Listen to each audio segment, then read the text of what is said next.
Dimulai saja, Bu. Baik, bismillahirrahmanirrahim. Assalamualaikum.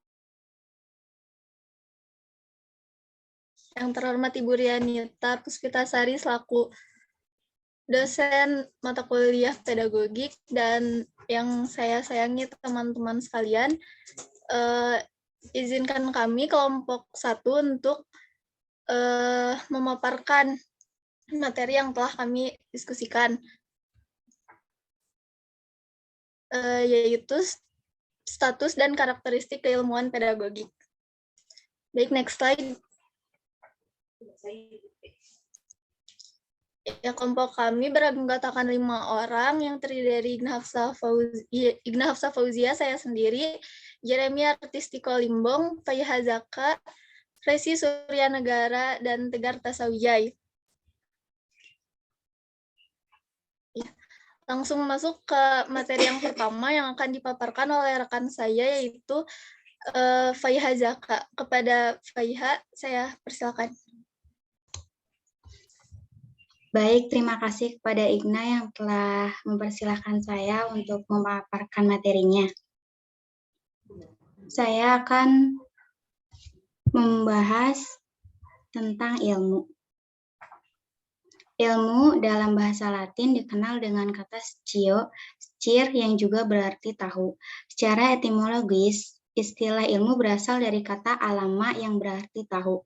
Ilmu merupakan sebuah bentuk dari rangkuman dari beragam macam bentuk dari pengetahuan, yang dimana terbentuk atas beragam macam teori yang telah dilakukan, kesepakatan, dan juga akan dapat dilakukan dengan cara yang sistematik dan dilakukan pengujian dari sebuah perangkat metode yang dimana telah diakui ke dalam sebuah bidang ilmu tertentu.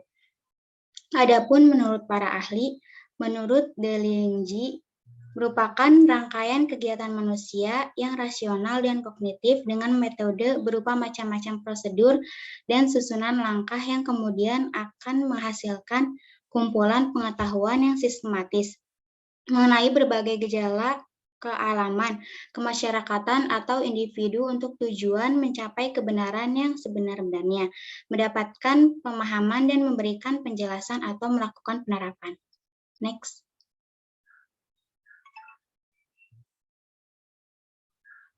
Penggunaan istilah ilmu. Penggunaan istilah ilmu dibagi menjadi 3 bagian.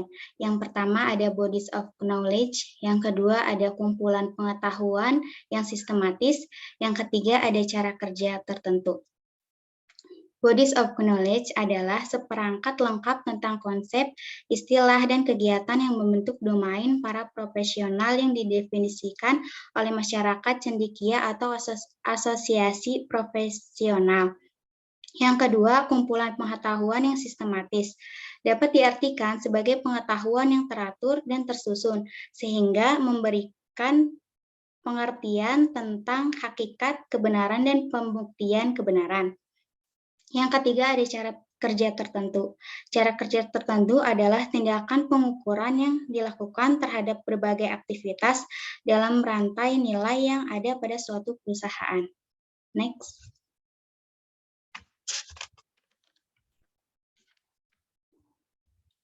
Syarat-syarat kriteria ilmu.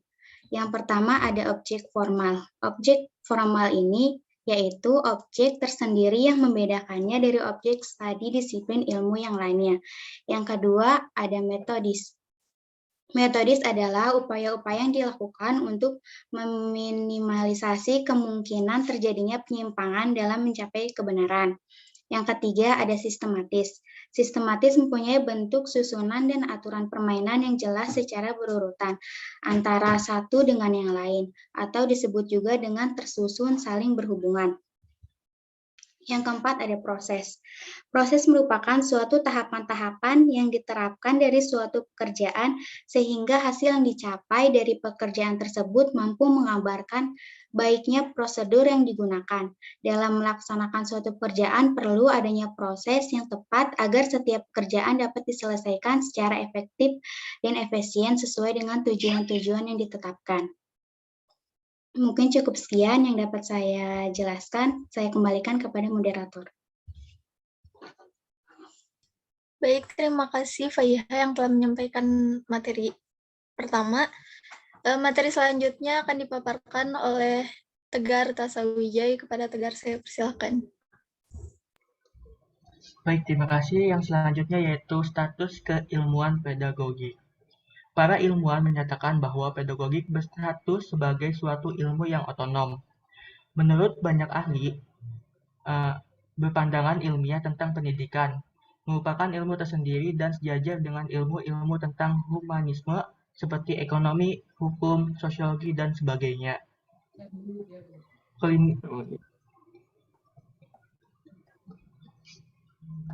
Oke, yang selanjutnya yaitu objek studi pedagogik.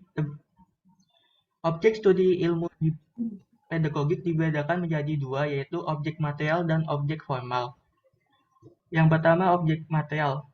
Objek material adalah suatu yang dipelajari oleh suatu ilmu dalam wujud materinya.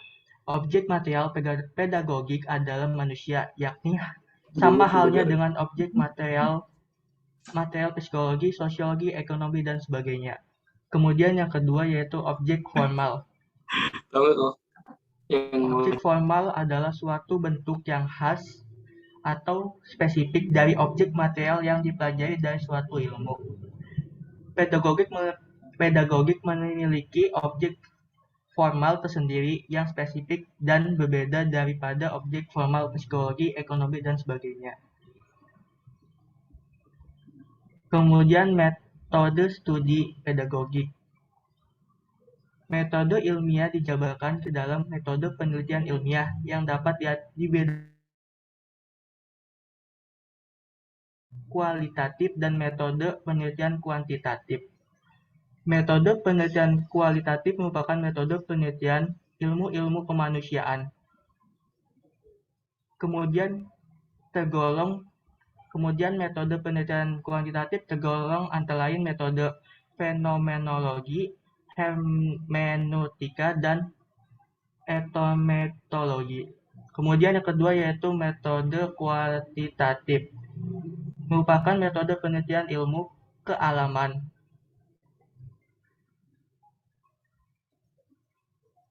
Dan kemudian yang tergolong metode penelitian kualitatif antara lain yaitu metode eksperimen, metode kuasai eksperimen, dan metode korelasi. Oke, cukup sekian dari saya kembalikan pada moderator. Baik, terima kasih kepada Tegar yang telah menyampaikan materi kedua. Materi selanjutnya akan dipaparkan oleh Resi Surya Negara. Kepada Resi saya persilakan. Baik, terima kasih kepada moderator.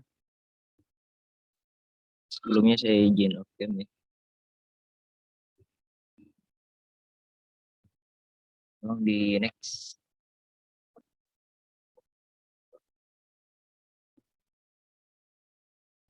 Keterpaduan hasil studi pedagogik sistematis. Hasil dari penelitian para ilmuwan pedagogik dalam rentang waktu yang cukup panjang telah membangun suatu bangunan pengetahuan yang sistematis. Kiranya jika kita dapat menentukan penilaian bahwa pedagogik telah memenuhi ketiga persyaratan atau kriteria sebagai ilmu yang otonom. Sebab pedagogik memiliki objek formal tersendiri yang berbeda daripada objek formal ilmu lainnya. Menggunakan metode penelitian tertentu yang dipandang tepat dan dapat dipertanggungjawabkan, serta telah menghasilkan pengetahuan yang tersusun secara sistematis mengenai objek studinya. Next.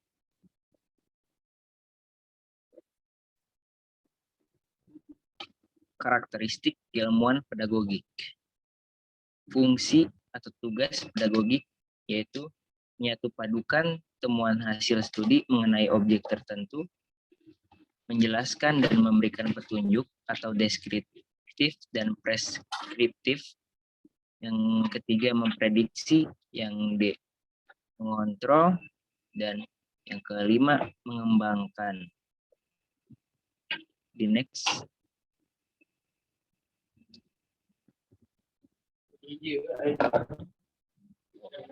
Fungsi menyatupadukan temuan hasil studi merupakan salah satu fungsi atau tugas pedagogik yang menyatupadukan temuan hasil studi mengenai fenomena pendidikan.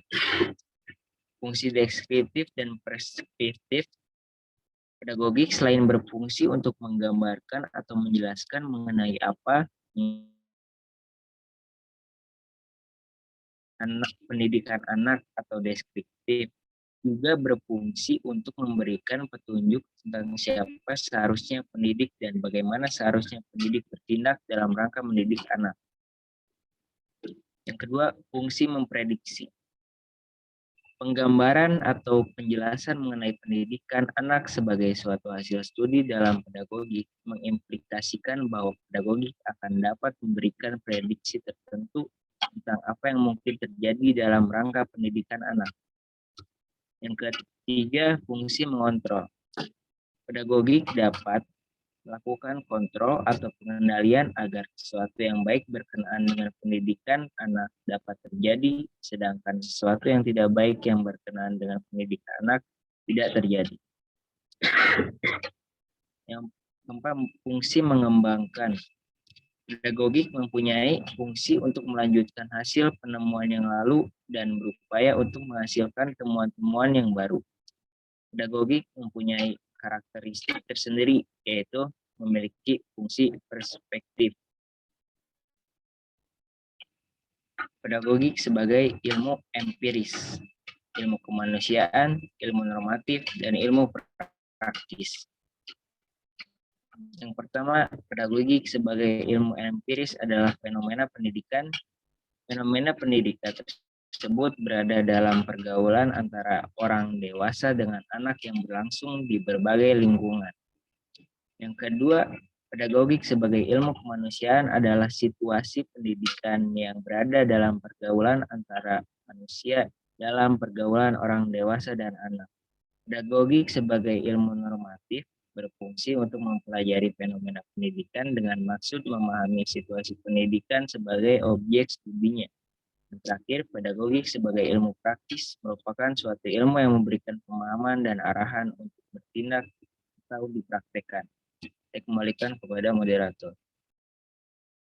Baik, terima kasih kepada Resi yang telah memaparkan materi ketiga. Untuk materi yang terakhir dipaparkan oleh rekan saya Jeremy Artistiko Limbong. Kepadanya saya persilakan.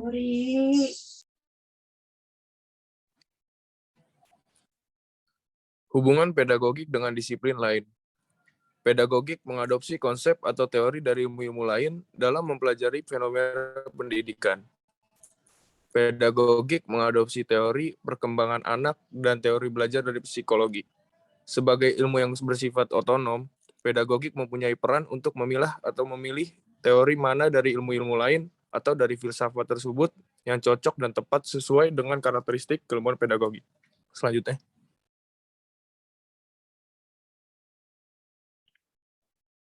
Sistematika pedagogik menurut M.J. Langeveld, Majid Nur, dan J.M. Daniel. Yang pertama ada pedagogik teoritis. Pedagogik teoritis terdiri atas pedagogik sistematis dan pedagogik historis. Pedagogik historis sejarah pendidikan dibedakan menjadi sejarah teori pendidikan dan sejarah praktek pendidikan. Yang kedua ada pedagogik praktis, terdiri atas pedagogik di keluarga, di sekolah, dan di masyarakat. Pedagogik di sekolah terdiri atas administrasi sekolah, didaktik atau metodik, dan kurikulum. Sekian, saya kembalikan kepada moderator. Baik, terima kasih. Mungkin cukup sekian pemaparan materi. Selanjutnya, jika ada yang ingin didiskusikan kepada teman-teman, silakan untuk bertanya. Untuk teknis tanya jawabnya, teman-teman yang ingin bertanya boleh raise hand, lalu nanti akan dipilih untuk 3 orang penanya.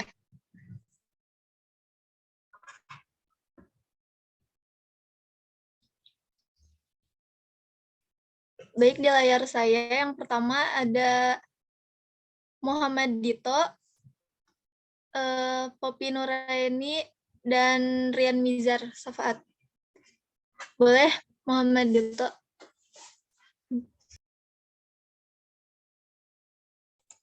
Ya, izin bertanya, tadi dijelaskan tentang objek material dari pedagogik. Nah, yang mau Dito tanyain, apa saja yang dipelajari dari objek material ekonomi?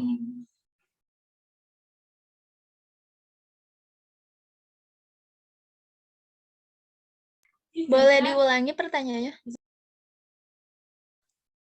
Apa saja yang dipelajari di objek material yang objeknya itu ekonomi?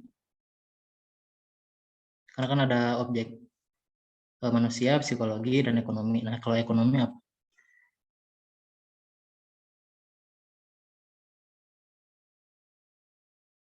Baik, mungkin ditampung dulu pertanyaannya. Untuk yang kedua dari Poppy, silakan. Ya, terima kasih kepada moderator. Izin bertanya. Tadi kan disebutkan penggunaan istilah ilmu pedagogik ada 3 ya. Nah, jadi perbedaan antara ketiga tersebut itu apa ya? Terima kasih. Si Igna. Ya, baik. Untuk yang ketiga, Rian Mizar, silakan. Oke, terima kasih moderator. Izin bertanya. Kan tadi dijelaskan bahwa pedagogik dalam rentan waktu yang cukup panjang telah membangun suatu bangunan pengetahuan yang sistematis. Nah, yang saya ingin tanyakan, pengetahuan sistematis apa yang sudah kita rasakan sampai saat ini? Terima kasih.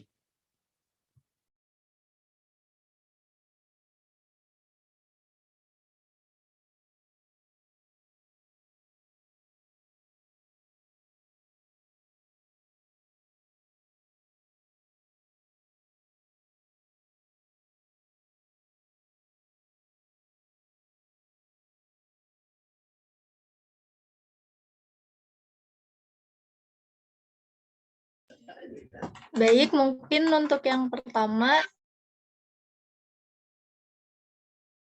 Mizar akan dijawab oleh Faiha. Kepada Faiha, silakan.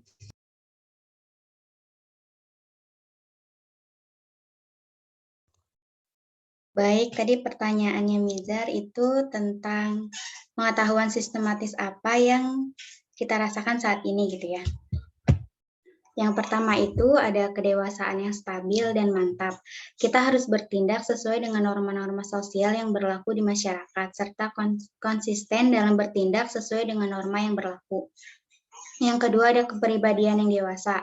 Seseorang harus menampilkan sifat mandiri dalam melakukan tindakan sebagai seorang pendidik dan memiliki etos kerja yang tinggi. Yang ketiga ada cara pikir yang kritis. Seseorang harus menampilkan tindakan berdasarkan manfaat bagi peserta didik, sekolah, dan juga masyarakat, serta menunjukkan keterbukaan dalam berpikir dan melakukan tindakan. Yang keempat ada pembawaan yang berwibawa. Seorang harus mempunyai perilaku yang dapat memberikan pengaruh positif dan disegani oleh peserta didik. Mungkin cukup sekian, apa mengerti, Mizar? Oke, terima kasih penjelasannya. Terima kasih, Pak.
Baik, mungkin sebelum menjawab pertanyaan yang Dito sama yang Poppy, barangkali ada yang mau menambahkan menjawab pertanyaan dari Rian Mizar, dipersilakan.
Izin menjawab untuk pertanyaannya Poppy tadi. Ya, baik, silakan. Tadi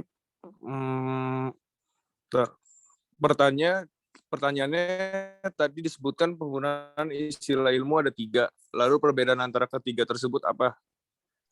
Iya, betul, Jawabannya yang pertama itu ada apa saja yang dipelajari di objek material ekonomi.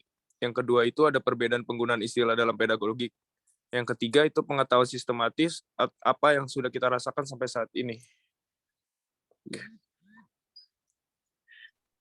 Apa teman-teman ada yang mau nambahin lagi?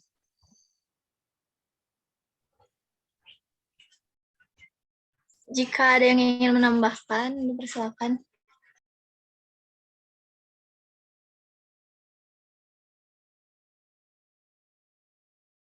Pasti dikasarin gulingin ada kudeta. Jadi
Baik,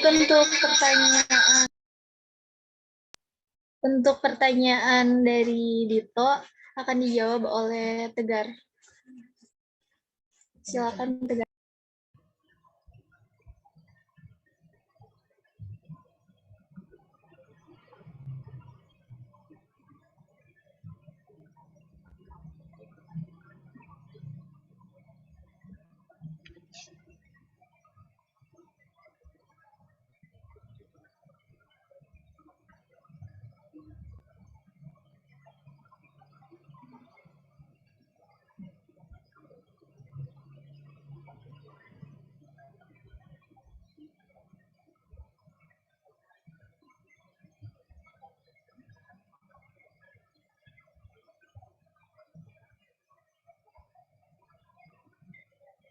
Baik, saya menjawab pertanyaan dari Dito. Apa saja objek material ekonomi? Objek material ekonomi meliputi produksi, distribusi, pembagian kerja, pembangunan, sistem moneter dan keuangan, kemudian perdagangan dan dunia usaha. Baik, ada yang ingin menambahkan?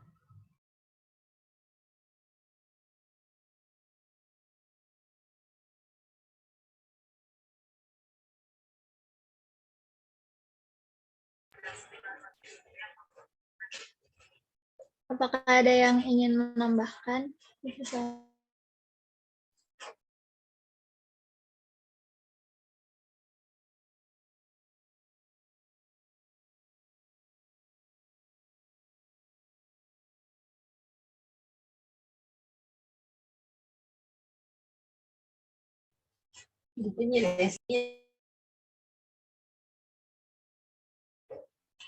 Mungkin tidak ada yang ingin ditambahkan.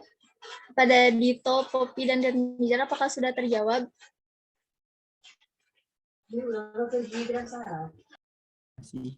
Alhamdulillah sudah terjawab dengan jelas.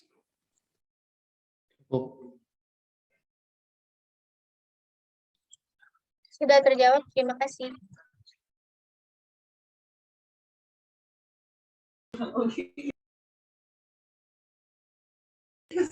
Baik, mungkin cukup sekian presentasi. Sebelum menutup presentasi, ya? Bukan dipotong, setengah jam lagi loh waktu kalian. Sayang nilainya. Iya. Banyakin mungkin, aja diskusinya. Mungkin ditambah lagi untuk pertanyaannya ya, Bu? Boleh, nggak apa-apa. Mau sambil diskusi juga nggak apa-apa kok. Nggak mesti tanya jawab, mau sharing pendapat juga boleh. Iya. Soalnya saya nilai diskusi kalian kelasnya juga. Ya, baik. Jadi kalau begitu mungkin dibuka pertanyaan lagi. Untuk yang pertama ada Irna. Silakan Irna.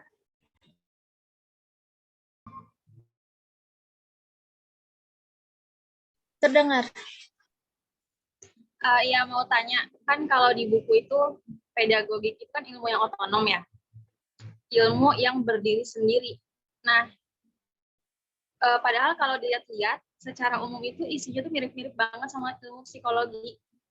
Nah, apa yang menjadi bukti bahwa pedagogik itu adalah ilmu yang berdiri sendiri atau ilmu yang otonom? Sebenarnya apa gitu buktinya?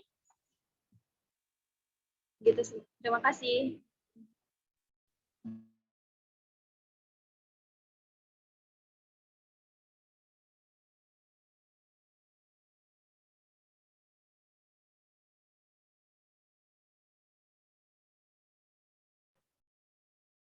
Iya, untuk pertanyaan kedua dari Nusrati Nabayani, silakan.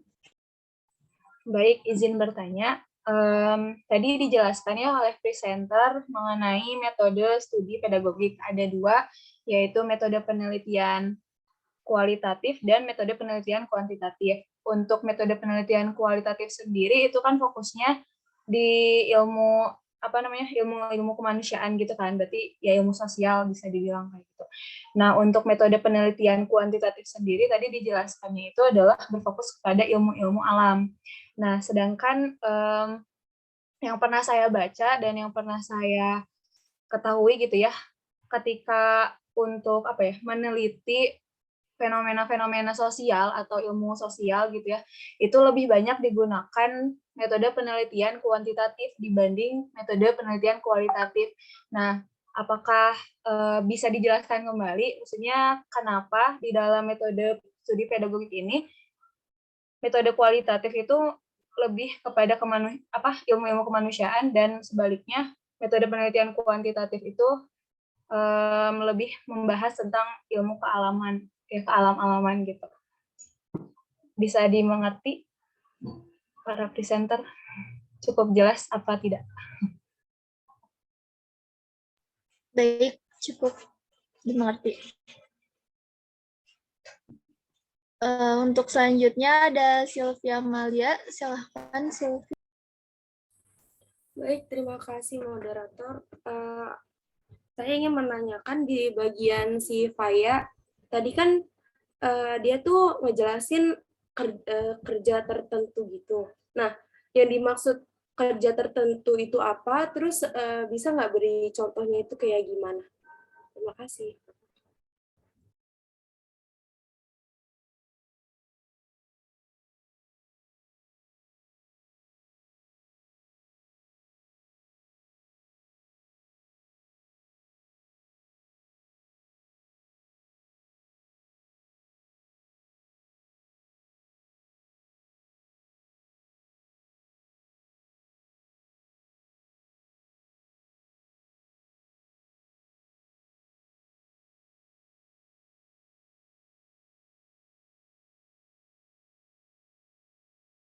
Baik, mungkin yang pertanyaan dari Sylvia terlebih dahulu akan dijawab oleh Faiha.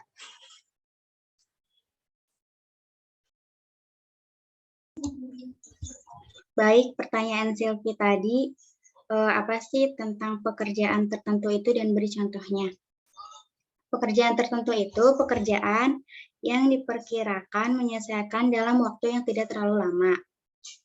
Yang kedua, ada pekerjaan yang bersifat musiman atau pekerjaan yang berhubungan dengan produk baru, kegiatan baru, atau produk tambahan yang masih dalam percobaan atau perjajakan. Mungkin bisa dimengerti, Sylvie?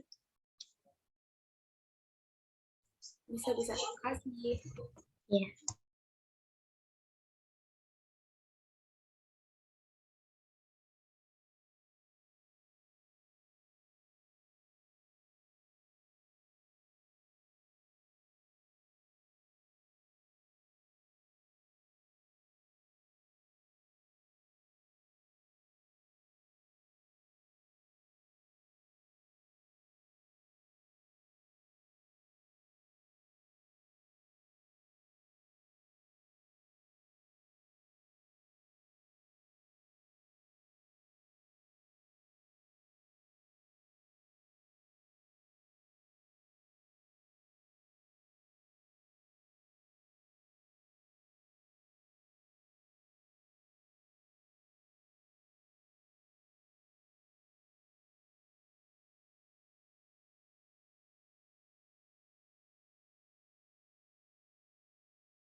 Barangkali ada yang mau menambahkan, dipersilakan.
Baik, Rian Mizar mau menambahkan. Oh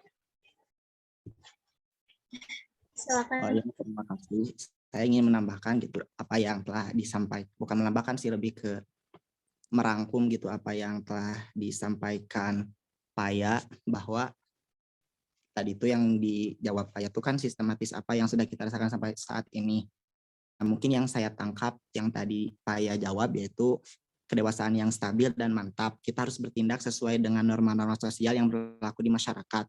Entah itu norma hukum ataupun norma yang ada di masyarakat. Kemudian kepribadian yang dewasa. Seseorang harus menampilkan sifat mandiri dalam melakukan tindakan sebagai seorang pendidik dan memiliki etos kerja yang tinggi. Nah, kemudian yang ketiga yaitu cara berpikir yang kritis. Tentunya seseorang harus menampilkan tindakan berdasarkan berbagai manfaat. Kemudian pembawaan yang berwibawa. Nah, maksudnya di sini yaitu seseorang harus mempunyai perilaku yang dapat memberikan pengaruh positif dan disegani oleh peserta didik. Mungkin itu ringkasan yang telah saya ringkas dari jawaban Paya. Terima kasih, Igna.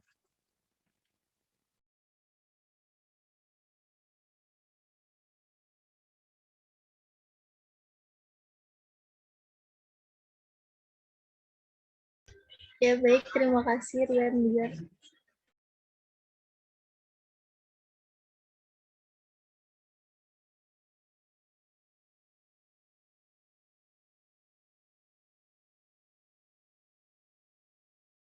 Punten moderator. Baik, Ria, silakan.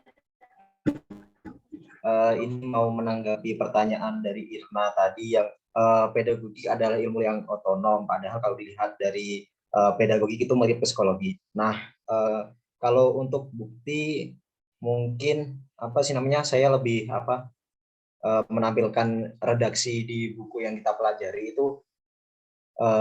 Pedagogi kan merupakan ilmu yang otonom karena ya tadi ilmu tersendiri dan juga punya objek objek formal yang berbeda gitu loh, nggak sama. Nah, yang sama hampir sama kayak psikologi itu objek materialnya. Jadi yang beda, yang sama tuh di materialnya, sama-sama membahas tentang manusia. Namun dalam objek formalnya itu berbeda. Kalau psikologi itu lebih fokus ke proses mental dan tingkah laku manusianya, sedangkan kalau pedagogik sendiri itu lebih fokus ke fenomena pendidikan atau situasi pendidikan, terutama dalam pendidikan anaknya. Mungkin itu saja sih yang dapat saya sampaikan. Jadi tetap walaupun yang saya sampaikan cuma dari kajian objek studinya, saya rasa cukup untuk membuktikan bahwa pedagogik itu sebuah ilmu yang otonom, berbeda dengan psikologi. Terima kasih, moderator. Baik, terima kasih.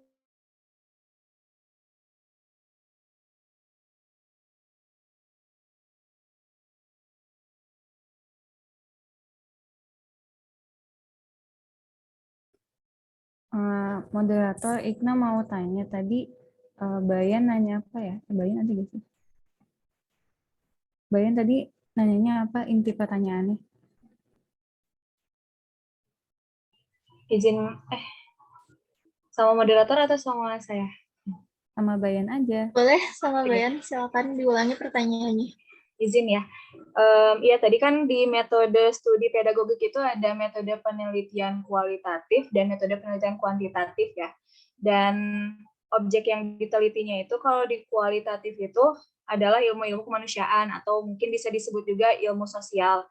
Nah, kalau di metode penelitian kuantitatif itu yang dikaji mungkin ya adalah ilmu-ilmu tentang alam. Nah, sedangkan yang pernah saya temukan gitu ya, ketika meneliti objek-objek sosial atau ilmu-ilmu sosial itu kebanyakan memakai metode penelitian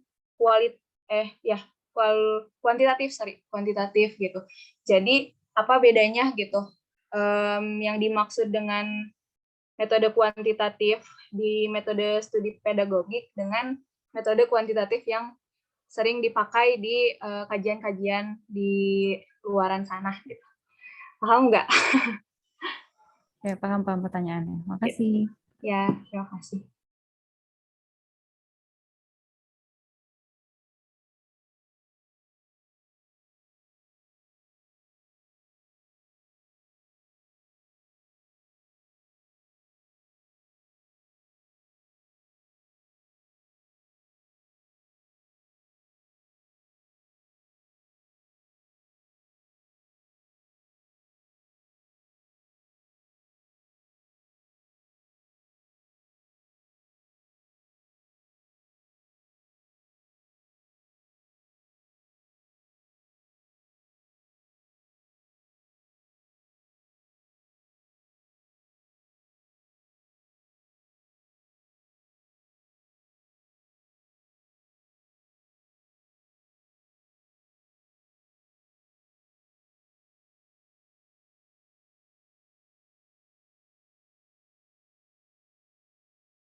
Iya, Nida. Silakan. Iya, moderator izin mencoba menjawab pertanyaan yang diajukan oleh Bayan. Yang tadi kata Bayan itu intinya apa bedanya kuantitatifnya pedagogik sama kuantitatif kajian lain ya? Karena seperti yang tadi dipaparkan, pedagogik itu lebih tepat menggunakan kualitatif, sedangkan yang banyak kita temui itu menggunakan kuantitatif, gitu bukan, Bayan? Iya, betul. Mau coba jawab kan, objek formalnya pedagogik itu lagi-lagi situasi dan fenomena pendidikan. Dan objek materialnya itu manusia. Kalau kita bahas manusia dalam situasi dan fenomena pendidikan, itu berarti bukan manusia sebagai bentuk fisik doang, tapi keseluruhannya. Nggak cuma manusia yang bisa dihitung 1, 2, 3, tapi menyangkut semua hal-hal di dalam diri manusia itu. Nggak jasmaninya aja, tapi rohaninya juga. Jadi ketika misalnya kita cuma pakai kuantitatif, kayak kalau kita melakukan eksperimen kimia, ada segala macam hitungannya, kalau kita cuma pakai itu nggak akan nemu, karena permasalahan dalam situasi dan fenomena pendidikan ini nggak cuman dari data-data angka yang dapat diperoleh dari metode penelitian kuantitatif, tapi kita harus tahu latar belakang juga teori-teori dari pedagogik ini, dari fenomena-fenomena dalam situasi pendidikannya, dari teori ahli, dari teori-teori yang sudah dalam pedagogik, terus dikaitkan dengan masalahnya apa, latar belakang dari permasalahan situasi pendidikannya ini gimana, anak yang bermasalahnya ini gimana. Jadi kita perlu melakukannya dari kualitatif. Jadi sebenarnya perbedaannya kuantitatifnya dalam pedagogik sama yang lain tuh nggak ada bedanya, kayak karena emang setiap penelitian punya kuantitatifnya masing-masing. Kalau yang dihitung misalnya berapa kali anak ini dalam sehari, dalam seminggu itu ada permasalahan, terus kayak ada angka-angka tertentu yang bisa dimasukin dalam, kalau ada angka tertentu yang bisa dimasukin dalam penelitiannya, itu masuk dalam kuantitatif.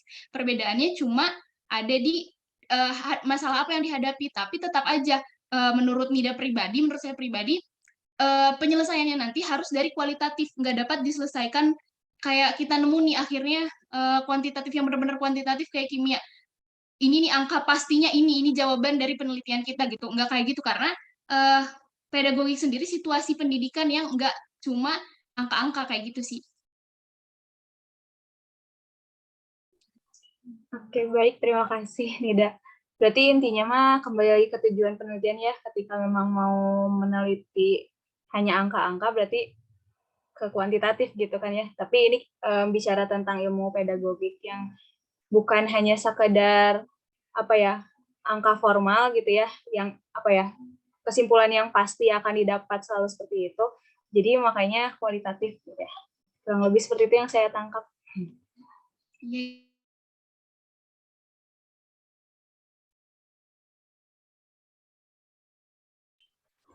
Baik, terima kasih Nida. Apakah ada yang ingin menambahkan lagi, menjawab atau menanggapi jawaban dari pertanyaan-pertanyaannya?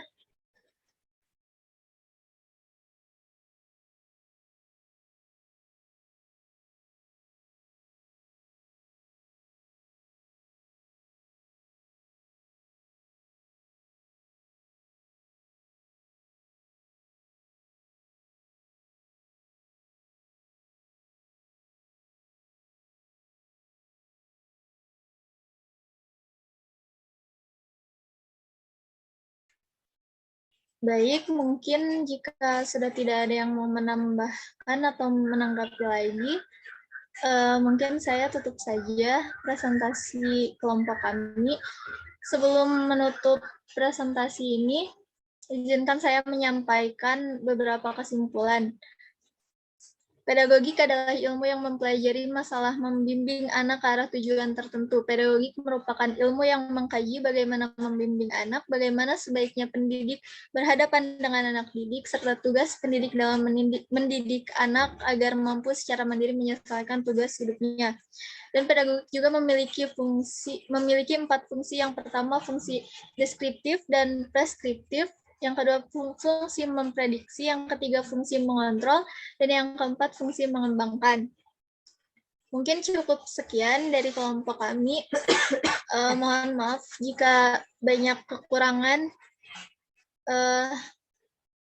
Wassalamualaikum warahmatullahi wabarakatuh. Waalaikumsalam. Waalaikumsalam warahmatullahi wabarakatuh. Silakan berikan tepuk tangan virtualnya. Agak ngejeda gitu ya, kayak enak ya kalau tepuk tangan virtual tuh ya. Diem dulu saya nungguin muncul-muncul gitu kan. Kalau di kelas kan langsung rame gitu. Kalau disuruh aktifin mikrofonnya takut rusuh gitu kan. Serba salah ini jadinya. Apa ya, sementara kita pakai virtual dulu. Oke, sebelum saya ngebahas, saya mau ngecek kehadiran dulu. Oke, Jeremy, tadi ada presentasi, masih hadir? Jeremy?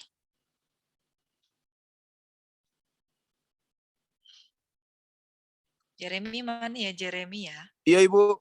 Nah, ini saya jangan di-ghostingin loh. Sampai selesai ya, tungguin ya. Adek, ada Dek. Hadir, Bu. Sofi tadi nanya. Hadir, Ibu. Iya. Miftah. Hadir, Bu. Dava. Hadir, Bu. Ilvi. Sambil jawab aja ya, biar saya sambil ini juga ngapal. Silvi. Hadir, Bu. Amel. Hadir, Ibu. Justika. Hadir, Bu. Oke, Poppy. Hadir, Ibu. Oke, Desa. Desa. Esa. Hadir, Bu. Oke. Saya baru sadar loh, itu satu kosan ya? Putri, Sofi, sama Poppy. Barengan. Saya baru sadar. Saya ngeliat tadi. Oke, selanjutnya Niken. Hadirah, Bu. Niken.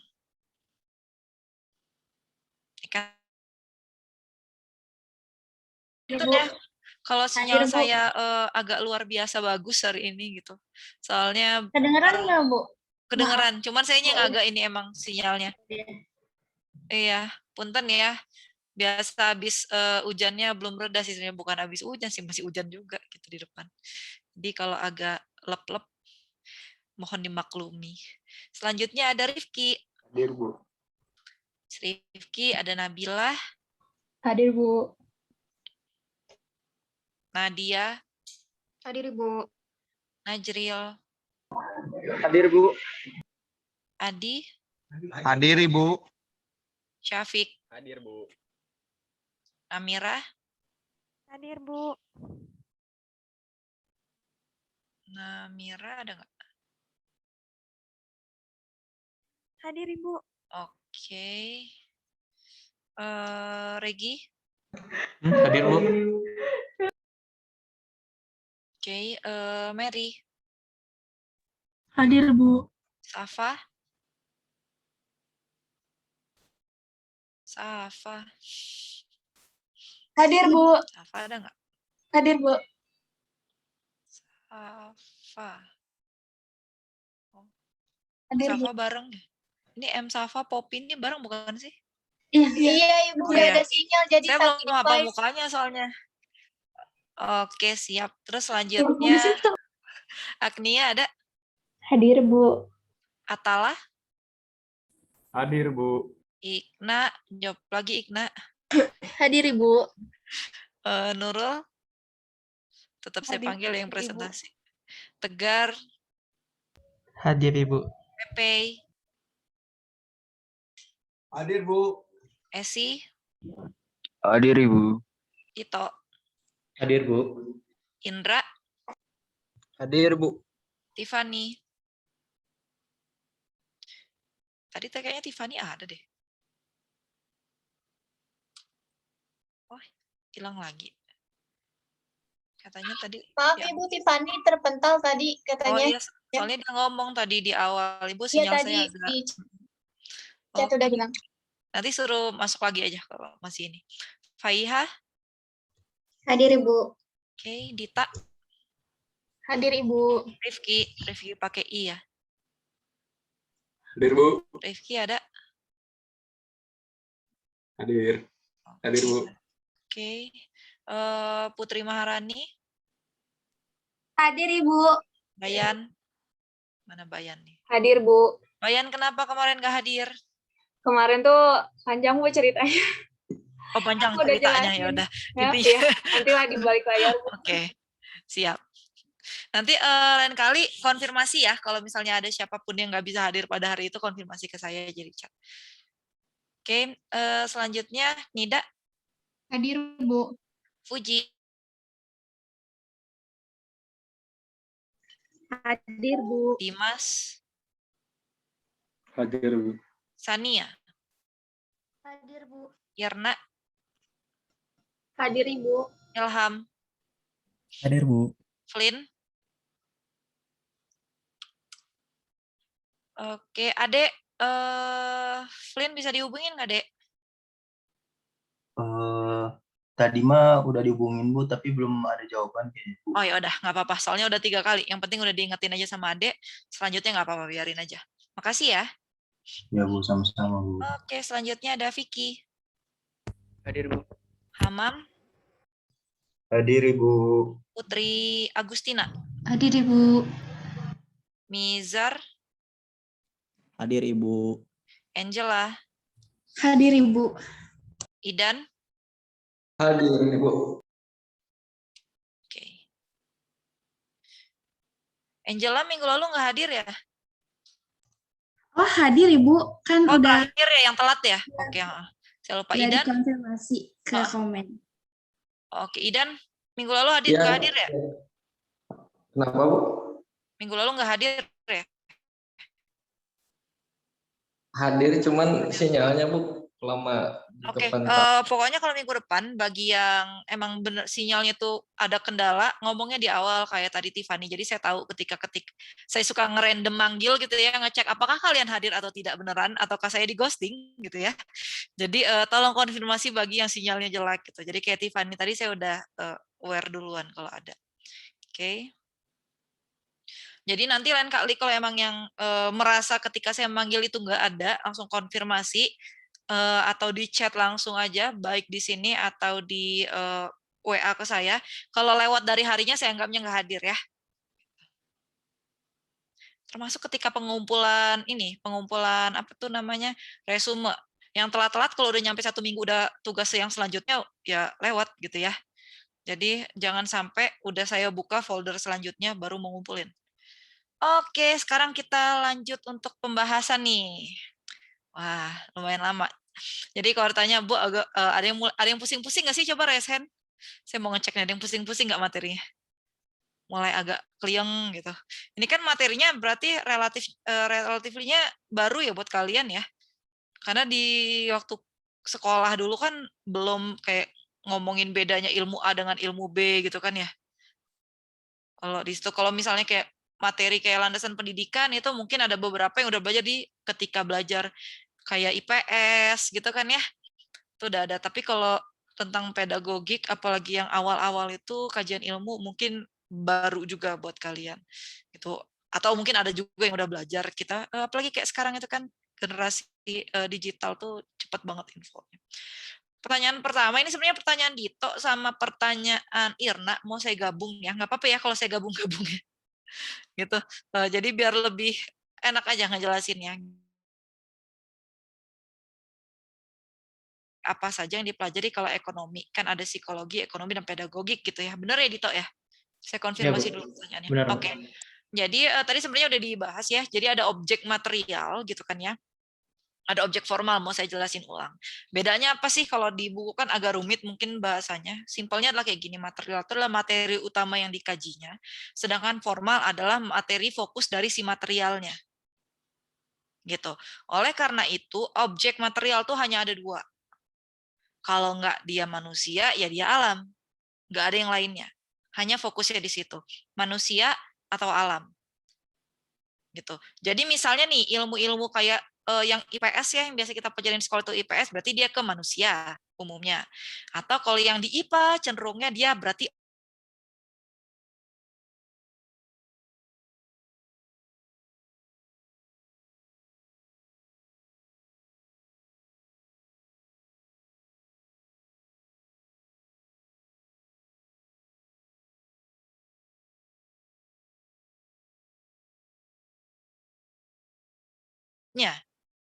Oke, dari fisika, alamnya, materinya, berarti dia berbeda, tapi sama-sama alam. Nah, sama halnya dengan ekonomi, psikologi, dan pedagogik. Tiga-tiganya itu objek materialnya adalah manusia. Jadi tiga-tiganya itu ngomongin manusia, gitu loh. Tapi apanya manusia nih yang dipelajarin, gitu kan ya. Kalau pedagogik sendiri, situasi pendidikannya, berarti ketika dia udah mengkaji tentang pembahasan tentang kayak interaksi antara guru siswa, bagaimana proses pembelajaran di kelas berkaitan dengan situasi pendidikannya yang edukatif kayak gitu ya, berarti itu kajiannya si pedagogik. Sedangkan kalau dia membahas tentang perilaku, berarti kajiannya psikologi. Kalau dia mengkajinya itu tentang lebih ke ekonomi, kalau kalian tahu ya, ekonomi itu lebih umumnya keuangan sih ada yang ngomong, tapi sebenarnya bukan di keuangan gitu kan ya, tapi lebih kepada saya jadi lupa sih pengembangan, pokoknya ada ke arah untung ruginya juga ada di situ. Saya agak lupa di sananya gitu ya. Jadi ada di bagian manusianya, tapi berkaitan dengan perkembangan pertumbuhan ekonominya. Jadi nggak hanya terkait uang, tapi bagaimana keuntungan atau tidak menguntungkan. Termasuk ketika dia melihat sekolah, ini nanti akan kita bahas juga di pengantar pendidikan, landasan pendidikan bagian pengertian pendidikan gitu yang dibahas minggu depan, bahwa yang namanya seseorang ketika memandang pendidikan dari ekonomi, berarti oh iya saya sekolah, kalau saya sekolah nanti saya akan lulus dengan nilai yang baik atau tidak, tapi pastinya akan mendapatkan pekerjaan yang dianggapnya lebih layak. Berarti itu dia mengemukakan tentang keuntungan. Nah, keuntungan di sana juga masuk ke kajian ekonomi, gitu. Jadi tidak hanya keuangan. Nah, itu manusia juga kan ya, tapi kajiannya berbeda. Oleh karena itu kalau tanya tadi bedanya apa? Kalau di pelajaran ekonomi itu lebih kepada kayak pertumbuhan, perkembangan kayak keuangan kayak gitu. Jadi bagaimana sih apa sih kesejahteraan manusianya gitu dalam kaitannya dengan pemenuhan well-being gitu ya Dito ya. Saya konfirmasi dulu ke Dito. Gimana? Thumbs up, thumbs down. Lengkap, Bu. Oke, ya berarti saya langsung ini punten ya kalau Poppy sama Mizar saya langka gitu ya. Saya mau ke Irna dulu. Jadi berkaitan dengan itu pedagogik adalah ilmu otonom. Tadi sebenarnya udah disinggung sama Hamam dan benar jawabannya karena punya objek formal gitu. Jadi setiap ilmu kalau kalian juga mau buat ilmu sendiri nanti boleh loh sebenarnya. Jadi tidak ada yang membatasi siapa yang mau membuat ilmu selama kaidah atau syarat-syarat ilmunya terpenuhi. Kan ada ya di buku, saya lupa di halaman berapa gitu ya. Tapi kalian rata-rata di resume udah nulis sih, ada syarat suatu ilmu. Jadi misalnya kayak salah satunya adalah memiliki objek studi ya, atau objek formalnya gitu. Jadi kalau mau membuat harus ada. Ketika ditanya, oh pedagogik emang otonom ya, berarti secara keilmuan dia sudah dianggap otonom. Kenapa? Karena sudah dianggap ilmu dan dia memiliki objek formal. Kalau kita ngomongnya seperti itu gitu ya. Kalau dari kajian tentang mengapa buktinya dia menjadi merupakan suatu kajian ilmu yang otonom, karena yang untuk menjadi suatu ilmu itu walaupun kita pengen buat ilmu tertentu ada kaidah-kaidahnya dan itu tidak semudah itu ketika diakui keilmuannya. Jadi kayak ada perkumpulan dulu bentuk oh benar dia ini ilmu yang otonom gitu. Jadi kalau misalnya tidak dianggap yang ilmu otonom berarti walaupun banyak pendukungnya tidak bisa dianggap suatu ilmu gitu. Itu bedanya ilmu sama yang kayak kelompok-kelompok kayak gitu ya. Nah, terus pertanyaan selanjutnya saya kaitkan langsung dari Irna itu adalah terus bedanya kayak psikologi gimana gitu ya Irna ya. Saya konfirmasi dulu nih sama Irna-nya. Karena mirip ya. Iya, Bu. Ya. Kan pedagogi itu mirip. Nah, iya. itu turunan dari psikologi atau bukan? Oke, terima kasih dan pertanyaannya.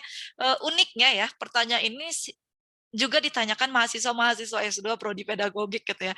Jadi pertanyaan pertama yang biasanya ketika mereka masuk adalah bedanya pedagogik sama prodi lain apa ya? Di UPI itu ada psikologi pendidikan juga gitu kan ya. Kalau psikologi mungkin agak jauh karena dia rentangnya lebih banyak gitu kan, tentang perilaku manusia itu luas banget. Psikologi klinis, psikologi organisasi dan lain sebagainya. Tapi kalau psikologi pendidikan kan mirip banget ya kelihatannya ya. Jadi kayak dia bahas tentang kayak metode belajar dan lain sebagainya. Jadi bedanya di pedagogik apakah turunan atau enggak? Sebenarnya enggak gitu kan. Jadi yang disebut sebagai ilmu yang berdiri sendiri itu bukannya dia tidak bergantung kepada ilmu lainnya. Tapi setiap ilmu itu pasti bergantung antara yang satu dengan yang lainnya. Tapi fokusnya utamanya kalau di dalam dunia pendidikan sampai saat ini itu dianggapnya di pedagogik. Kenapa? Karena itu yang membuat dia untuk membangun situasi pendidikan di dalam kelas. Dan katanya intinya dari pendidikan itu adalah situasi pendidikannya atau fenomena pendidikan. Nah, itu yang tidak dikaji di dalam psikologi. Kalau psikologi itu bukan fenomena pendidikannya, tapi fenomena perilakunya. Jadi bedanya adalah, kalaupun dia misalnya psikologi pendidikan, gitu ya, ada psikologi pendidikan, perilaku di dalam pendidikan, oke, tapi dia fokusnya kepada perilakunya, bukan kepada situasi pendidikan komprehensifnya. Gitu. Jadi kalau di dalam pedagogik, dia benar-benar semua keterkaitan antara komponen yang ada di dalam situasi pendidikan itu dikaji. Bahkan sekecil kayak apakah si kurikulum A gitu kan ya dengan si siswa terus sama si guru tiga segitiga gini misalnya nanti ada kaitannya nggak ya, atau misalnya kalau yang kurikulumnya bagus gurunya jelek nanti pengaruhnya dan segala macam. Situasi utamanya yang dikaji. Tapi kalau di psikologi yang dikaji adalah perilakunya. Contohnya adalah ketika ada anak yang kita lihat agak kurang disiplin gitu kan. Nah, kebetulan ini ada cerita juga sedikit gitu. Waktu itu saya sempat ngobrol sama salah satu profesor dari Belanda, lagi nongkrong-nongkrong cantik gitu ya ceritanya ya di Starbucks depan UPI. Kalau yang belum pernah nanti dimampirin gitu di depan UPI persis gitu ya. Tiba-tiba ada anak kecil yang ngedorong-dorong kursi kayu. Kalian tahu kan ya gimana berisiknya kursi kayu ya? Kalau didorong, dilantengeng gitu-gitu kan ya. Nah, si profesor itu dia negor saya. Tah kata dia. Intinya dia ngomong itu kita satu ruangan ini nggak ada yang negor anak itu. Kayak gitu kata dia kan.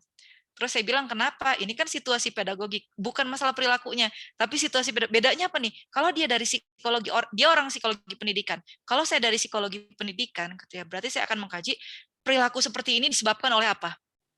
Bagaimana saya memberi. Kalau ketika dia mengkaji dari pedagogi, ini situasi pendidikan. Di mana nih pendidiknya? Apakah ini sesuai dengan moral tempat tersebut atau enggak? Kalau saya seperti ini, apakah berubah atau enggak kondisi anaknya? Ataukah akan menyung dan sebagainya? Jadi lebih kepada fokus situasinya, bukan kepada si individu si anak. Gitu. Jadi itu ketika waktu itu saat ngebahas sama dia kayak gitu. Jadi ini kajian kamu, dia ngomong gitu, ini bidangnya kamu loh. Dia kan saya mah psikologi pendidikan. Terus ini melanjutkan dari itu, cuman sekilas aja hiburan sedikit. Saya bilang kalau di Indonesia, Prof, ketika Prof negor anaknya bukan istilahnya kita membimbing mereka menjadi lebih baik, tapi yang ada Prof menambah musuh di sini gitu kan ya. Jadi nanti orang tuanya yang wow luar biasa gitu kan. Makanya kata dia, oh iya pantas kemarin ketika saya di rumah keluarga saya, dia masih ada kayak keluarganya di Indonesia gitu kan. Ketika saya negor anaknya, maknya dikejar-kejar, disuapin, dia nggak nerima, malah saya dimusuhin. Nah iya Prof, makanya jangan cari musuh, saya bilang.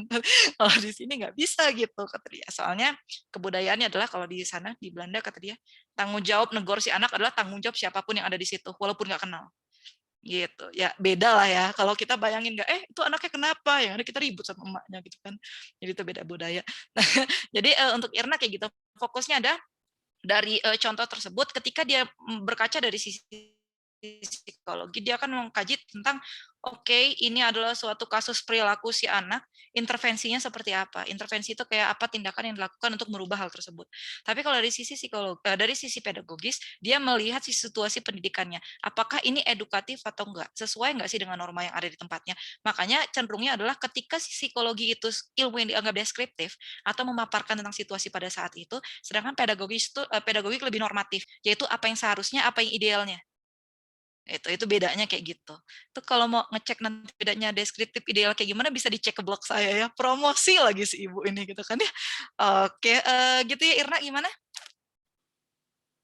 Oke, next kita coba lanjut jalan-jalan lagi ke pertanyaan selanjutnya.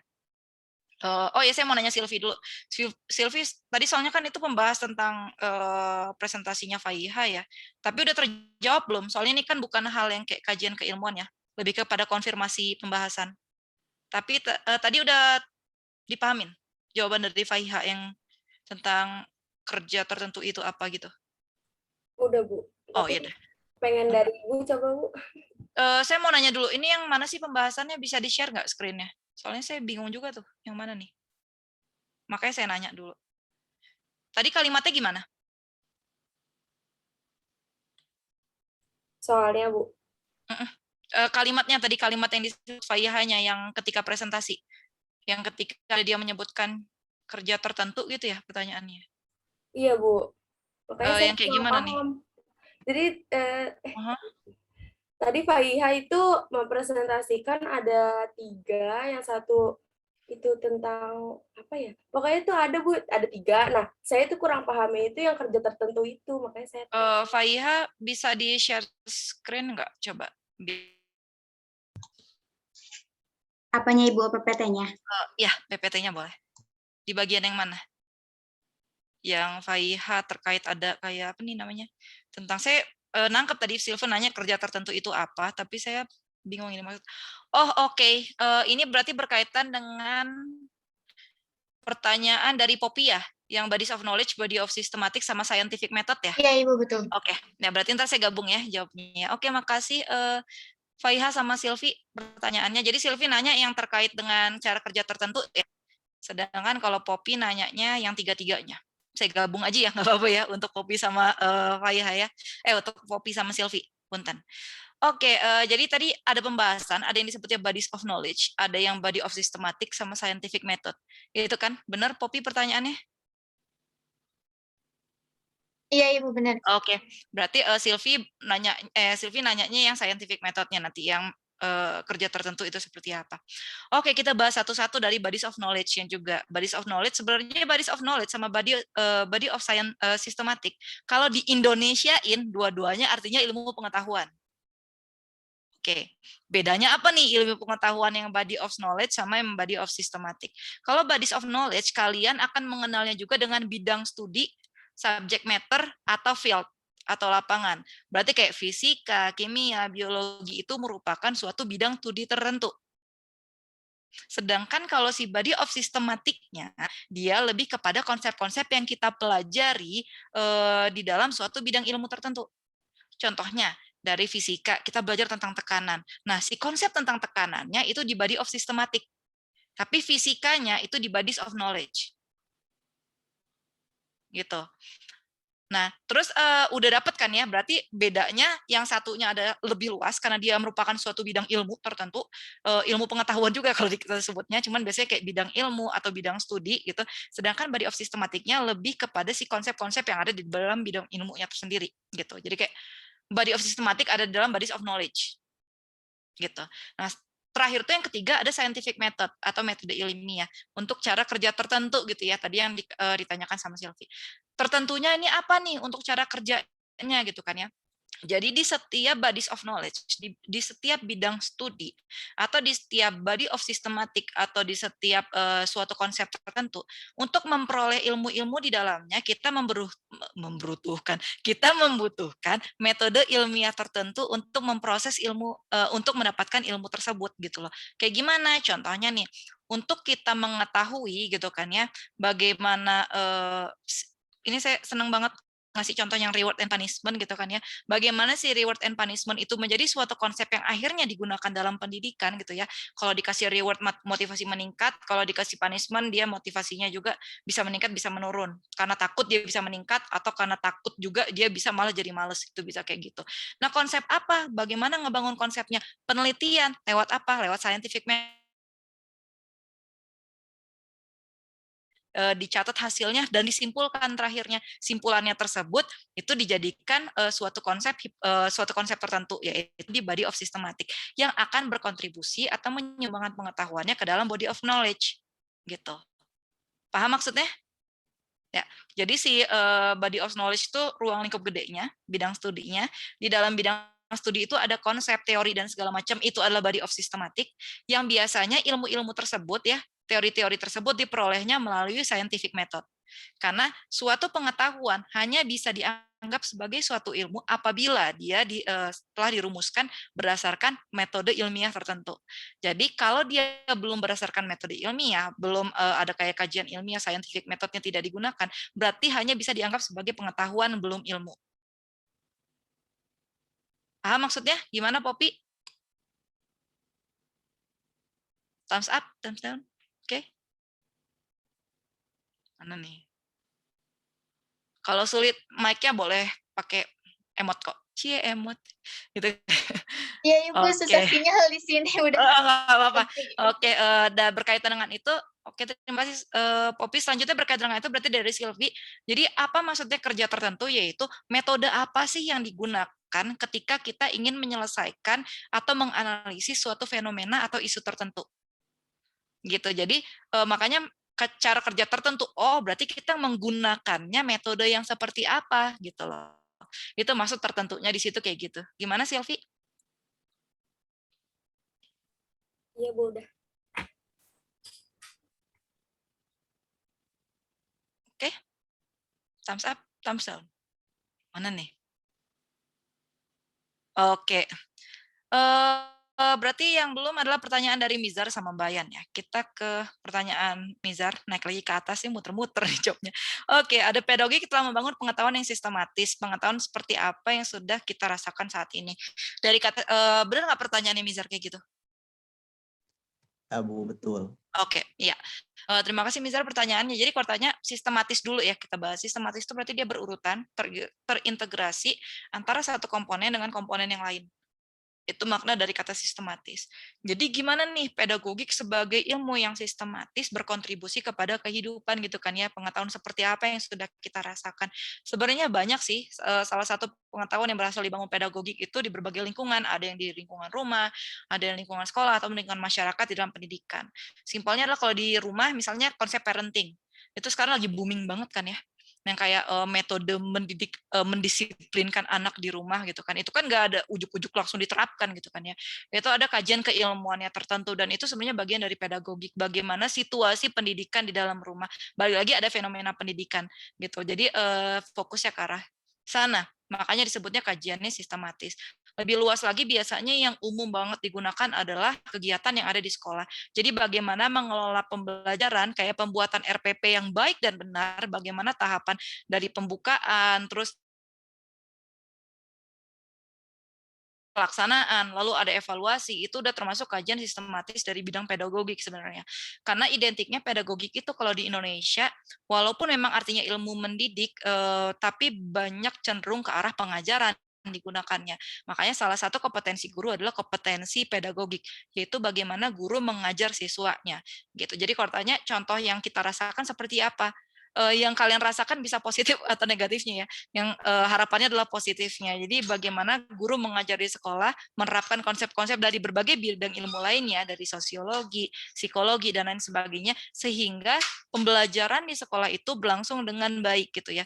Jadi kondusif pelaksanaan pembelajarannya. Gitu ya, Mizar. Gimana, Mizar? Cukup jelas untuk ke situ? Jadi Jelas. sistematis itu sesuatu yang didapatkan dari hal yang berurutan terintegrasi antara satu komponen dan komponen lainnya. Oke, sip. Ini kedengeran nggak sih? Tiba-tiba ponakan saya datang bawa makanan lagi, dia ngunyah-ngunyah di samping. Enggak kan ya? Duduk makannya, nggak boleh hampir berdiri. Ya. Ya. Oke, dia duduk, tapi duduknya persis di depan saya lagi. Karena kebetulan meja kerja saya ini kursinya hadap-hadapan gitu loh. Jadi di sini tempat saya, di sebelah situ ada kursi lagi gitu. Karena belakangnya kebetulan ada piano kan. Kalau ada yang pengen ngajak nyanyi, disuruh duduk situ gitu loh. Jadi dia tiba-tiba duduk aja di situ gitu. Ini agak ngedistract nih soalnya dia. Kalau yang punya adik ngerasa kali ya, kalau adiknya tiba-tiba giginya lagi ompong gitu kan ya. Lagi unci ngegemesin gitu kan. Tiba-tiba dia cengar-cengir di sebelah kita gitu kan. Oke, pertanyaan terakhir adalah dari Bayan, gitu kan ya.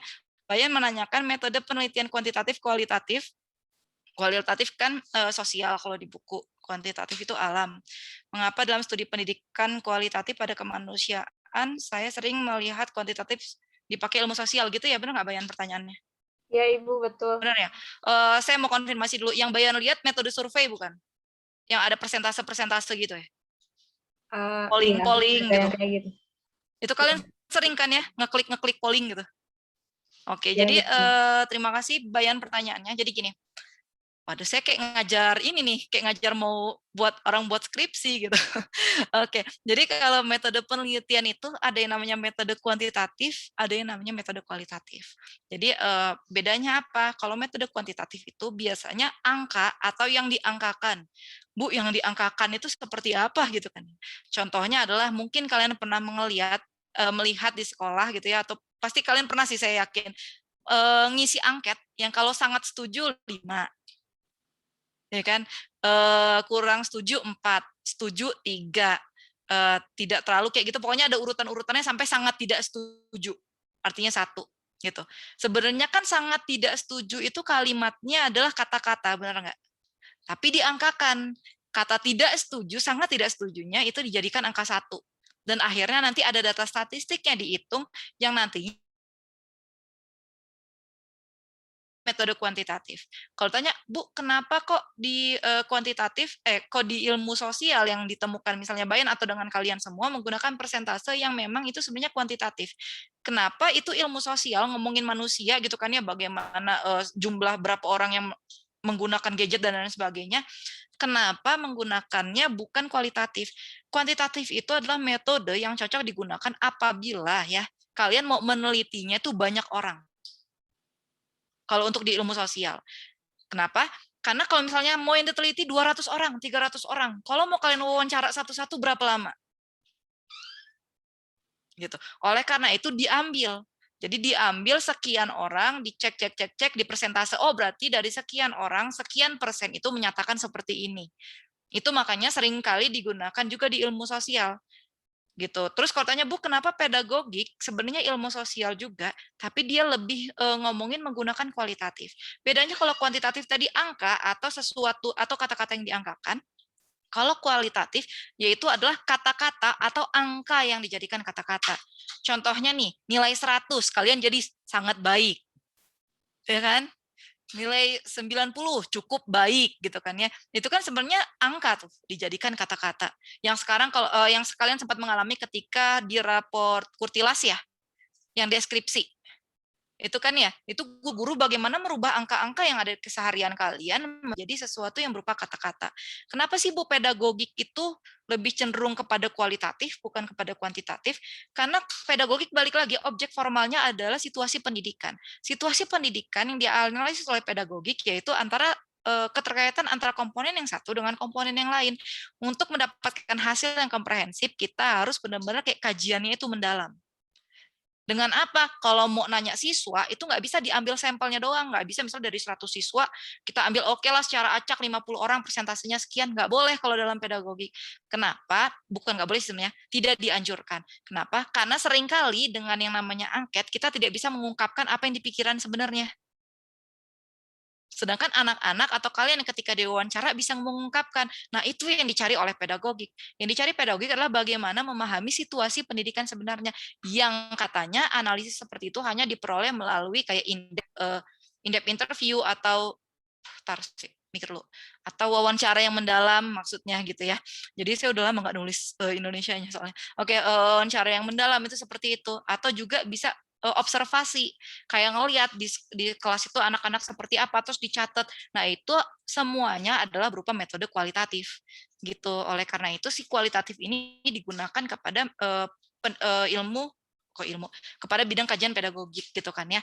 Bu, boleh nggak sih pedagogik biasanya menggunakan kuantitatif? Bisa sih, cuman sebagai data awal umumnya. Contohnya cuman pengen ngelihat nih siswa di lingkungan sekian berapa persen yang tidak bisa misalnya melakukan ini gitu ya. Nah, nanti setelah diperoleh data tersebut baru yang populasi yang tadi udah di 100 orang gitu kan ya, yang artinya nggak paham 10 orang. Nah, 10 orang ini kemudian akan diwawancara, berarti udah ke kualitatif. Gitu. Jadi biasanya ada istilahnya mix method gitu, penggabungan. Tapi kalau pure atau murni semuanya pakai kuantitatif itu nggak bisa biasanya. Dihindarin karena takutnya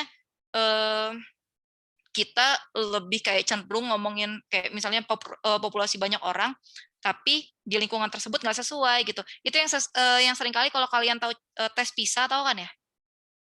Yang katanya Indonesia berada di bawah banget gitu tuh di literasi. Itu kuantitatif kajiannya. Jadi dia ngambil data banyak orang, persentasenya sekian, itu dicek, oh berarti di Indonesia itu rata-ratanya sekian. Padahal kita nggak tahu kan daerah mana aja yang diambil.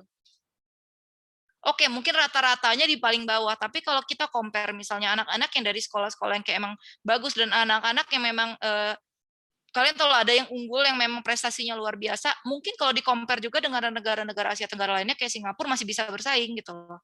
Tapi karena diambilnya rata-rata berarti kan keseluruhan. Gitu. Jadi di total ratanya sekian. Gitu. Makanya kalau ditanya Bayan, jadi kenapa sih Bu si studi pedagogik itu kualitatif pada kemanusiaan? Iya, karena dia benar-benar pengen mengkajinya secara komprehensif tentang pemikirannya, tentang kayak perilakunya juga diobservasi. Jadi benar-benar komprehensif kajiannya di dalam situasi pendidikan dibandingkan dengan ngambil sampel kuantitatif kayak gitu yang diambil sekian ratus orang atau sekian ribu orang, persentasenya sekian. Gitu ya, Bayan? Iya, Ibu, terima kasih jawabannya. Sangat mengerti. Oke, siap. Kita masih punya sebentar ada iklan sedikit ya. Apa? Oke. Dia joget-joget lagi di situ. Oke. Ya ini agak ngedistract banget ya ponakan saya tiba-tiba joget-joget gitu kan udah ompong ya, Dek. Gitu kan. Lihat dong Bu ponakannya Bu. Mau lihat sini katanya. Oh, dia mah seneng dia muncul di kamera sini. Enggak apa dicopot tuh. Boleh. Boleh enggak apa-apa. Boleh enggak kata dia. Boleh. Boleh dong. Halo. Halo. Siapa namanya? Kakaknya enggak? Dadah. Ya udah nanti dulu ya. Iya. Ini agak ponakan sini kadang-kadang menganggap dia tiba-tiba saya lagi ngajar, Ci, main Mobile Legend yuk, gitu kan. Agak-agak gimana, gitu kan ya. Oke, silakan. Ini masih ada sekitar 8 menit lagi. Kalau masih ada pertanyaan, masih bisa kita diskusikan. Kan nengok-nengok dia. Oke, Nabila silakan. Ibu izin bertanya. Tadi sempat mau tanya juga sama tim presentasi, tapi ternyata nggak ada waktu. Jadi kan disebutkan ada fungsi ya, fungsi memprediksi di pedagogik. Nah, kenapa pedagogik itu dapat fungsi memprediksi gitu, Bu? Begitu, Bu. Iya. Terima kasih. Oke, saya konfirmasi dulu. Nabila, pertanyaannya berarti maksudnya fungsi konfirmasi dalam Iya, terima kasih pertanyaannya Nabila. Jadi sebenarnya ini akan dikaji juga ya sama kalian, itu di nanti bab 4 landasan pendidikan gitu ya, bahwa setiap ilmu itu ada fungsinya jadi kalau memprediksi itu bukannya wow, kita bisa melihat masa depan gitu ya, nggak kayak gitu. Jadi biasanya istilahnya adalah predicted atau estimated gitu ya. Kalau dalam bahasa Inggrisnya maksudnya gimana? Jadi dari data-data yang kita kumpulkan sekarang, kita seenggaknya bisa memprediksi, oh berarti kayaknya siswa ini akan seperti ini. Nah contohnya kayak gini, ketika kalian di sekolah gitu kan ya, terus ada soal-soal harian kan yang ngerjain ya kayak ulangan harian, kuis, atau kayak misalnya soal-soal latihan gitu. Biasanya guru itu ngecekin nilai kalian satu-satu, ditulisin, dihitung, dan kelihatan prediksi mana nih ya biasanya, walaupun ini sering kali nih ya, terkadang prediksi tidak tepat, tapi ini yang bisa dikemukakan sebagai yang namanya pedagogi atau ilmu lainnya bisa memprediksi. Ketika kita ngelihat siswa ini misalnya nilainya 30, 30, 30, 30, dan itu menjelang UTS, biasanya dipanggil sama gurunya. Kalau kamu nggak serius belajar, kemungkinan kamu akan nggak, pas lagi saya ngomongnya kan bahasa Inggris, kamu nggak akan lulus ketika melakukan UTS. Gitu. Bukannya gurunya sok tahu ya di sana ya posisinya, tapi dia memprediksi dari hasil-hasil anak itu gitu, dari kesehariannya, dari dia keseriusan belajar dan segala macam. Itu yang sering kali terjadi di pendidikan ya. Di pendidikan Indonesia itu sering banget menggunakan kayak konsep pedagogik untuk memprediksi. Pembuatan kurikulum deh, Kurtilas, menggunakan kurikulum tertentu gitu kan ya, berapa tahun, setahun, 2 tahun, tiba-tiba oh kayaknya ini nggak bisa dijalanin lagi deh, anak-anak kalau kayak gini terus nggak akan berpikir kritis. Itu prediksi. Karena kita nggak tahu kan ke depannya apakah emang benar akan seperti itu atau enggak. Gitu. Nah, itu adalah salah satu fungsi prediksi dari apa tuh namanya? Keilmuan gitu ya, salah satunya pedagogi. Kalau pedagogi berarti dia situasi pendidikannya. Contohnya adalah ketika, simpelnya kayak gini, ketika ponakan saya nih, misalnya dia ngomong, Ci, adek mau main dulu dong, nanti baru belajar. 1 kali ya. Terus ternyata nanti dia nggak belajar setelah main. Gitu kan. Terus besoknya dia ngomong lagi, adek main dulu ya, baru belajar. Terus besoknya dia ketika udah main, disuruh belajar nggak mau. Oh berarti prediksi saya adalah nggak bisa nih, harus belajar dulu baru mainnya. Karena kemungkinan nantinya dia akan kayak gitu lagi. Walaupun kita ngomongin manusia itu nggak ada yang benar-benar bisa diprediksi gitu kan ya, tapi fungsi keilmuan adalah seperti itu. Makanya biasanya ketika kita memprediksi sesuatu dalam ilmu, walaupun ilmu pedagogi sekalipun, itu ada persentasenya nanti. Contohnya ketika anak-anak nih dari 1 kelas gitu kan ya, yang lulus UTS hanya 70%. Ya gitu kan, ada 30% yang enggak nih. Berarti gurunya udah ancang-ancang nih, bahaya nih di UAS-nya. Gitu kan ya. Berarti 70% ini harus ditingkatkan minimal ke 80 atau 85%. Kayak gitu. Jadi biasanya ada kayak estimasi tertentu gitu, kayak ada batasan-batasan tertentu. Gitu ya, Nabila? Ya, Bu, baik. Terima kasih, Ya. Bu. Iya, sama-sama. Protes dia, adik belajar kata dia. Iya, udah belajar tadi. Oke,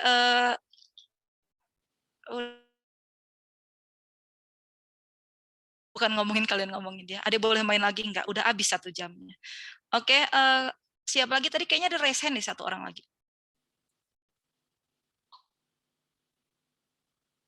Nanti ya. 1 orang lagi tadi kayaknya ada? Enggak jadi, di cancel. Oke. Nah, ada mungkin ini juga udah agak-agak cuacanya wow gitu ya. Dan saya mungkin nanti habis ini saya ada kelas lagi loh. Kalian mau udah selesai ya? Saya ada kelas lagi habis ini ngajar privat sih, bahasa Inggris sampai jam 9:30. Sabar ya, nanti ya. Oh iya, oh kakak, oh itu kenapa ada 2 orang yang lainnya sendiri kata dia.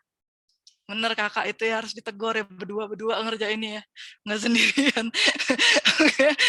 Oke, ini agak hiburan sedikit ya sore biar nggak ngantuk. Oke, Ibu namanya siapa? Oh, tadi di. Siapa, Bu? Tuh namanya siapa katanya. Ditanya siapa namanya? Siapa? Malu dia. Siapa jawab?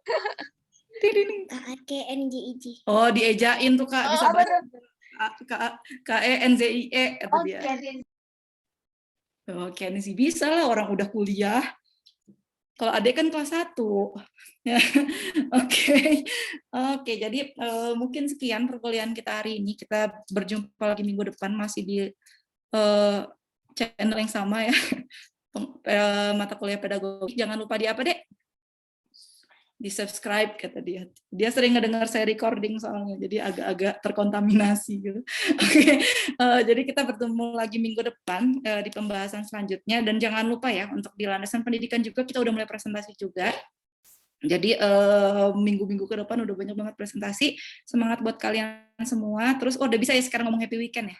Udah boleh kan ya? Karena besok udah hari Jumat gitu, jadi saya udah bisa ngomong happy weekend, gak nyindir lagi gitu. Maksudnya kayak kemarin, walaupun ya mungkin masih ada kuliah dikit-dikit ya, sampai berjumpa lagi minggu depan, tetap stay safe, stay healthy buat kalian semua. Izin bertanya, Bu. Ya silakan Adek. Kalau yang buat minggu depan itu kan ada apa namanya? Iya, ada LP2M gitu, Bu. Oh iya, itu yang presentasi kaliannya kelompok dua itu di mana, Bu? di hari yang sama. Pin hari lain bisa nggak? Ibu izin konfirmasi. Ya, Ibu gimana? izin mengkonfirmasi. Jadi saya udah ngatur, jadi di kelompok 2 itu kan tanggal 24. Nah itu orang-orangnya tuh yang nggak ikut P2M. Oh. Tapi kalian banyak yang izin nggak? Iya, tapi hampir mending 50%. ganti deh. Soalnya aturan di kampus dan juga di mata kuliah dasar itu dispensasi tidak dihitung. Jadi tetap aja masuknya ke tidak hadir. Jadi sayang, takutnya kalian nanti mau deket lebaran mau, saya menganjurkan gitu ya, ngambilin nanti deket lebaran. Nggak apa-apa lah ya, daripada sekarang gitu kan. Ya, jadi siapa tahu kalian misalnya mau ngambilnya nanti gitu kan ya, sekarang mending diganti hari juga nggak apa-apa sih. Saya kosong Senin, Selasa, Rabu juga bisa kalian. Kalau kalian P2M-nya kapan? Hari Kamisnya, Bu. Berangkat awal. Hari Kamisnya. Saya yang padat hari Jumat soalnya, yang full banget dari pagi sampai sore. Kalau hari Jadi, Selasa, Bu? Hari Selasa bisa kalau mau digeser. Saya nggak ada jadwal sih. Saya ngajar waktu malam banyak untuk privat. Jadi untuk paginya saya fleksibel. Ini murid 1 aja nih yang kelas 1 SD. Kalau pagi. Hari Selasa cuma 1 matkul soalnya. Boleh, nggak apa-apa. Nanti dikonfirmasi aja ke saya biar saya ganti di spotnya ya. Baik, Bu. Terima kasih. Jadi jangan mepet juga gitu. Jadi konfirmasinya sehari sebelumnya. Oke, gitu aja. Kita berjumpa lagi minggu depan. Semangat buat kalian semua. Semangat juga P2M-nya ya buat kalian. Terus selamat beristirahat. Sekian dari saya. Wassalamualaikum warahmatullahi wabarakatuh. Waalaikumsalam warahmatullahi wabarakatuh. Terima kasih, Bu. Terima kasih, Bu. Saya close duluan ya. Ada yang mau close boleh nih. Klik sendiri yang ini. Ini? Iya, yang live meeting. Iya. Dadah. Dadah. Dadah.